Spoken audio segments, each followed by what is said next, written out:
Okay, good. Hey, listen, thanks for coming, everyone. Tell you what, this has been a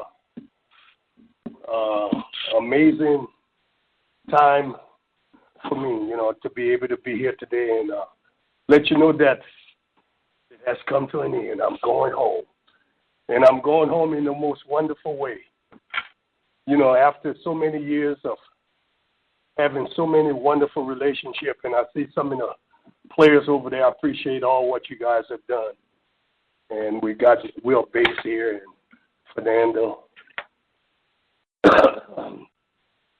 It's been one good hell of a run for me to be able to have all of those different experiences coaching these guys.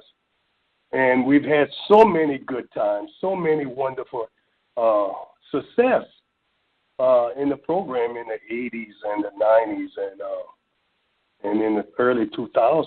So we've done a lot of good things.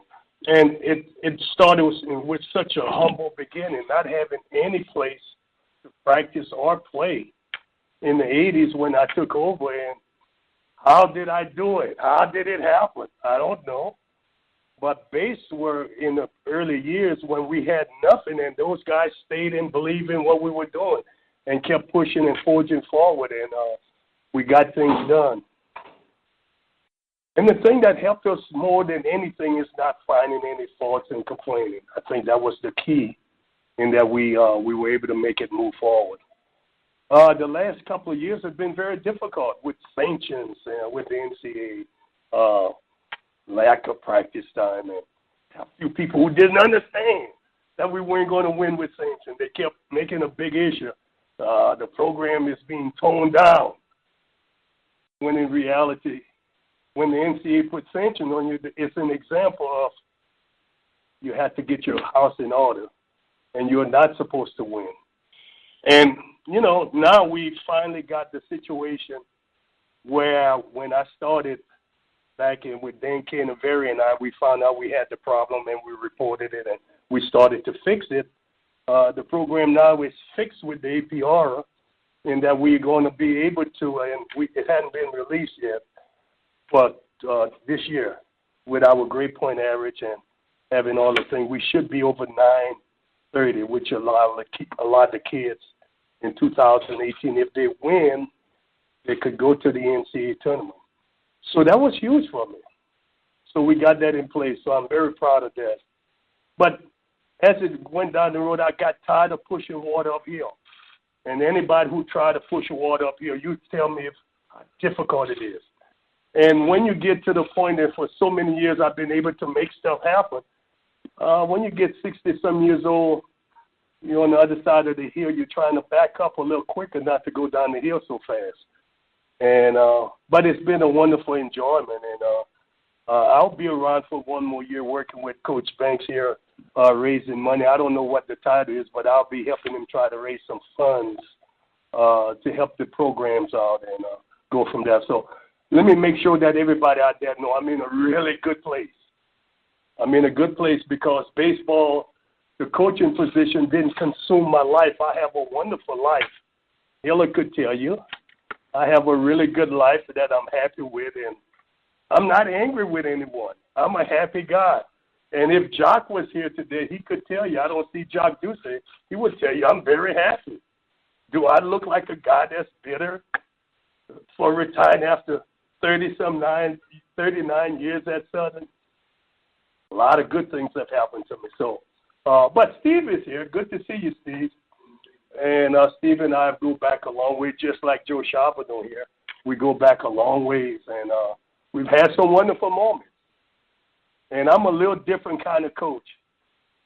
I don't take life as serious with the negative stuff, but I take it very serious when it's about things that are pleasant.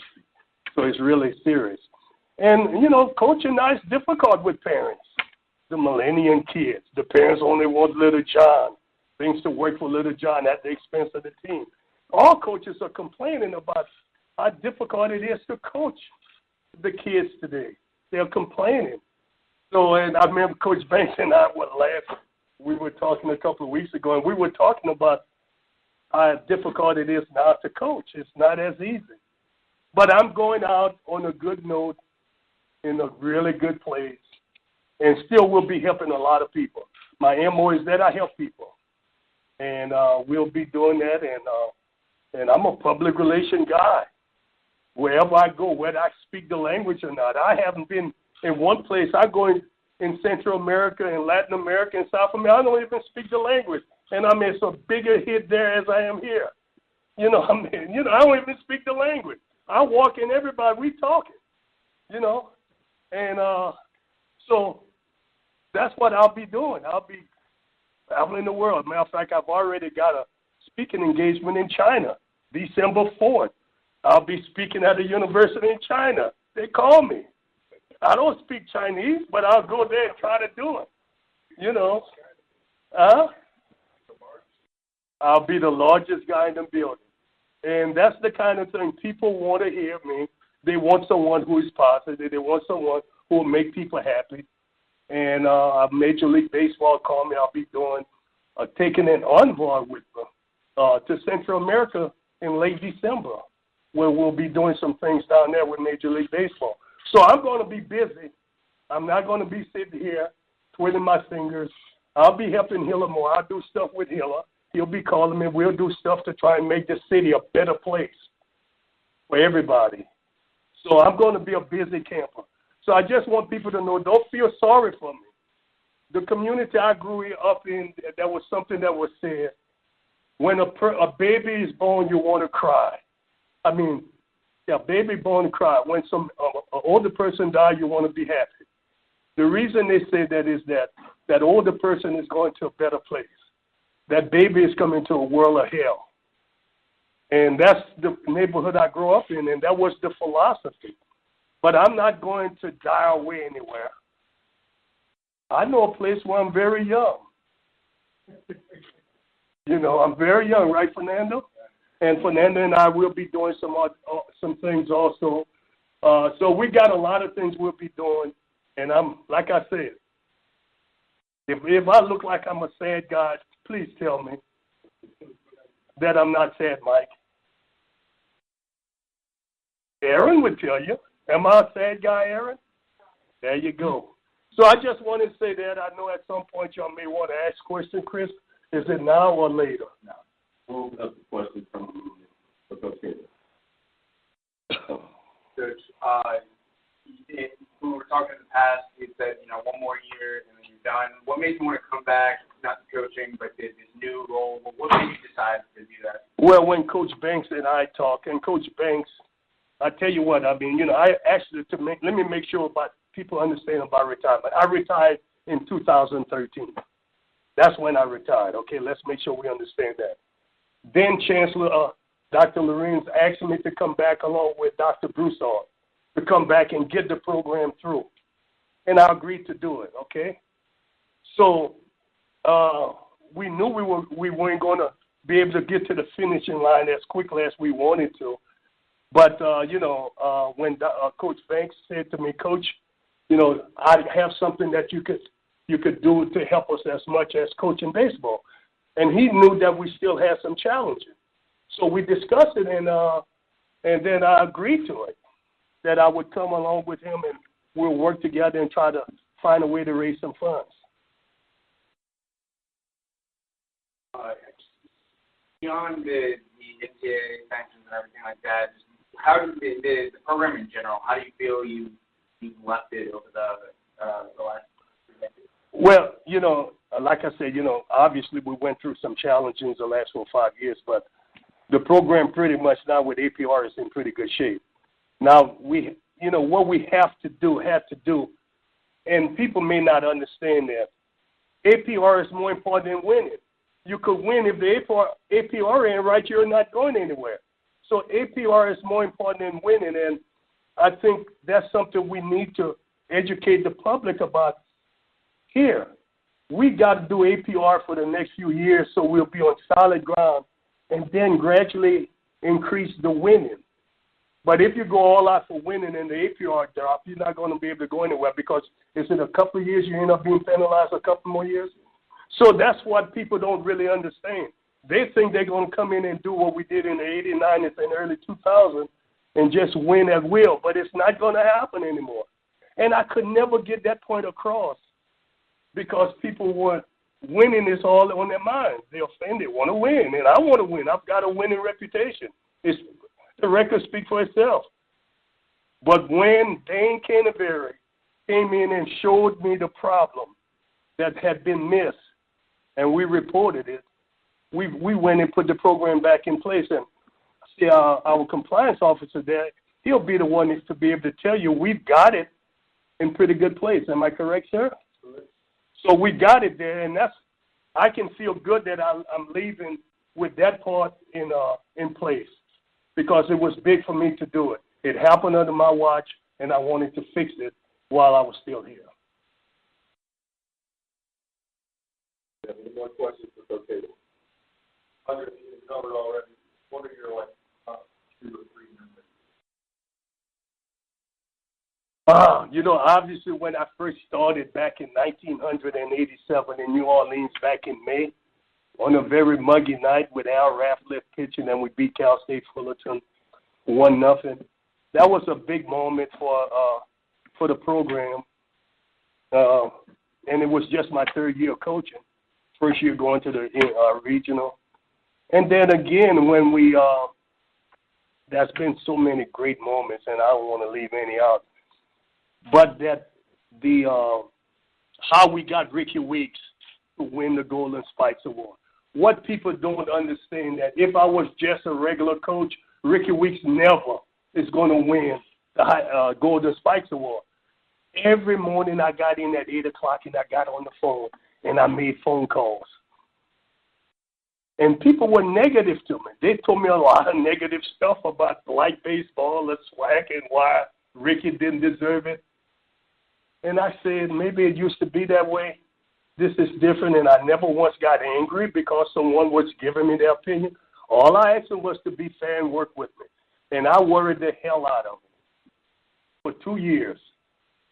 And finally, there was one gentleman, John Maynard, with Baseball America. Once I convinced him he was an open-minded guy in Raleigh, North Carolina, he said, Coach, your boy is the real thing. I'm going to work for you. And then there was one other guy. He used to be over with Mississippi State, the SID, and he was over the Big 12. Bo Carter. Then I met Bo Carter through a phone call, and I told him, and he said, what, Ricky? He said, get your SID to send this information to everybody. Let me work behind the scenes. And Bo Carter worked behind the scene. And when it was time to vote, the first award was the Big House Award. And he said, Ricky is going to win. And Ricky won. We went over to Omaha, and Ricky won by a landslide. And he kept winning all these awards. And I think it's only because of who I am. When I tell you I talk to everybody, that's what I do. No matter where I go, I talk to everybody. And that's what happened with me talking to everybody. It got people's mind open so they could find out more than what was on the surface and the nasty, dirty attitude that people had about black colleges in general. So I was able to tear it down because I talked to people. And then the other moment was at Mississippi State in 2003. Southern Miss. Fernando is here. Fernando played. What a dirty moment. I mean, I thought we had left this behind, and I'm not going to tell them about the story I told them before they left. And they said, Coach must be crazy. He's talking about Muhammad Ali, and we're going to play in the regional. So they thought I was crazy. We get to Southern Miss, and the chaperone met us and took us in the room. And on the wall was a picture of Muhammad Ali, and they all went crazy. And I didn't know Muhammad Ali was going to be in there. But the thing is, this guy fed us and all of that, and we get to play the game the next day.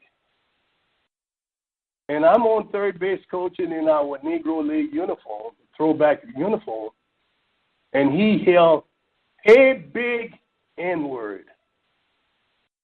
And I looked and saw him, and I damn near died. Because all that thing I could think, this guy done put something in our food. See? And then we huddled the kids and said, don't get involved in there. Because the people at Southern Miss did not stop. There was several fights almost broke out with the parents in the stand with that situation. And we had to win, beat Southern Miss under those circumstances, and we did. It got a little hairy there at the end because the umpire decided he wasn't going to call strikes anymore.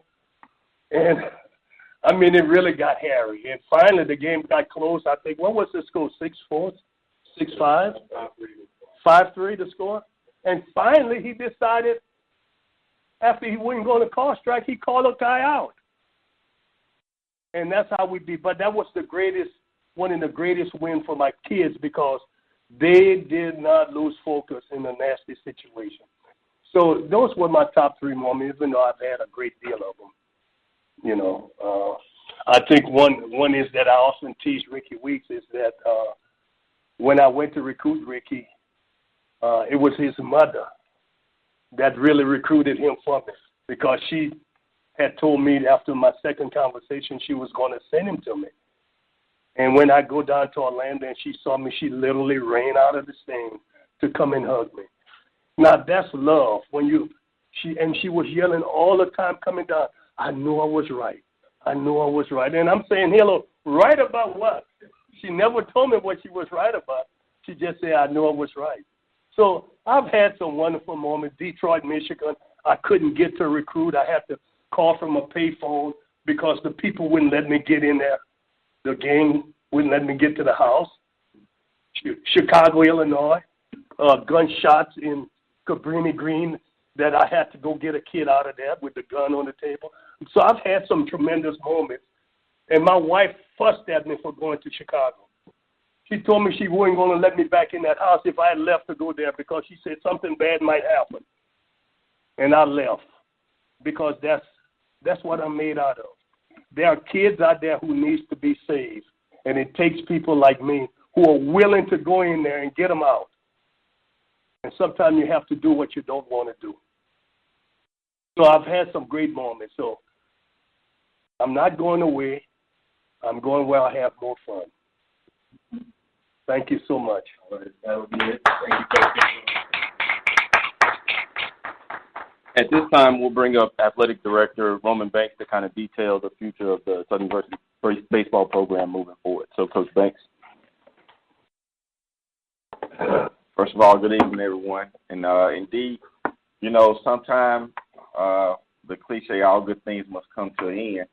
And I think that all of us in this room know that we had some very good days under Coach Cador tenure in baseball.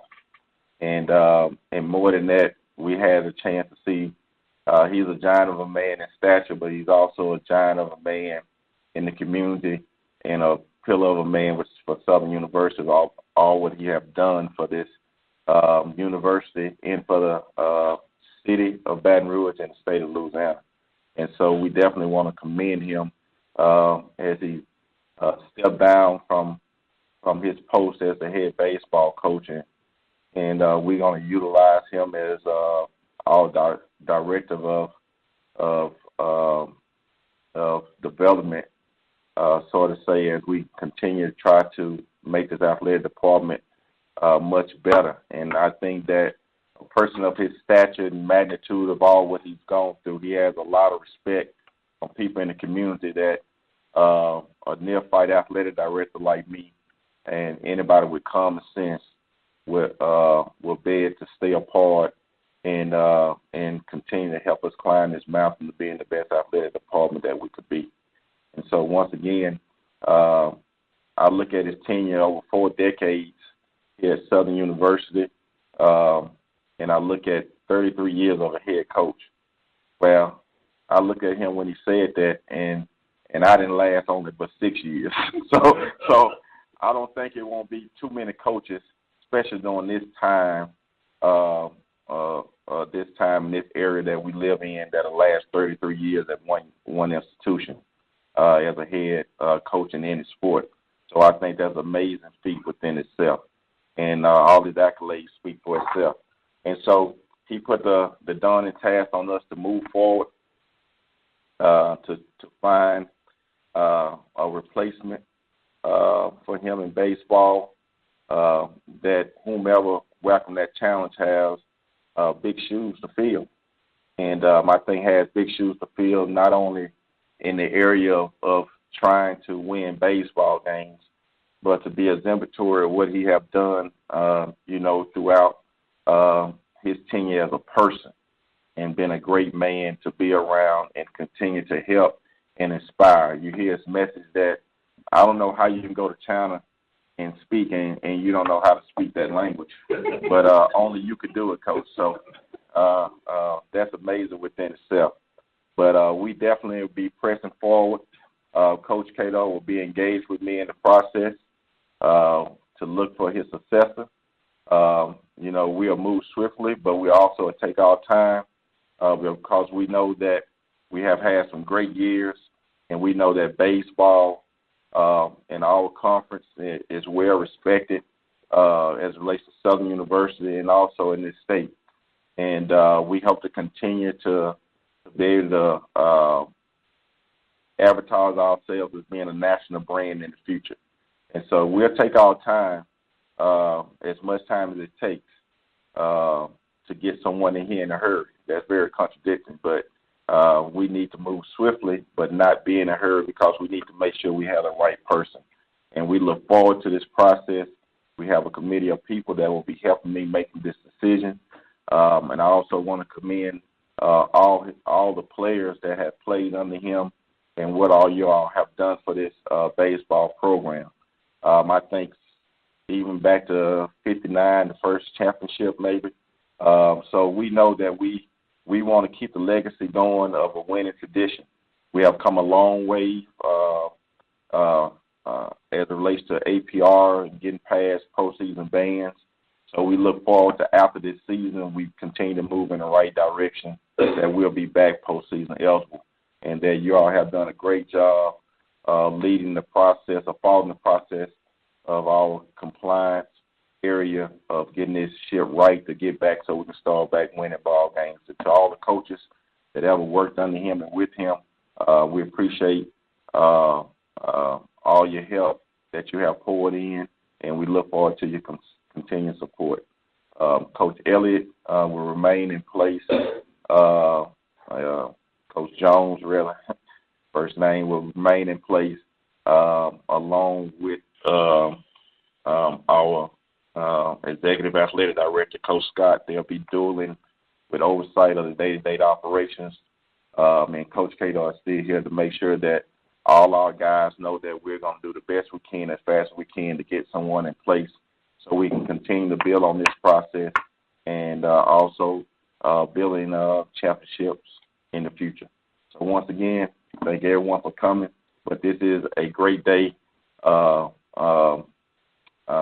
Coach Cador, because he may be finishing coaching on the sideline, but he's not finished coaching in life. He's going to continue to help people in the athletic department and the university look forward for his next step in helping us go forward.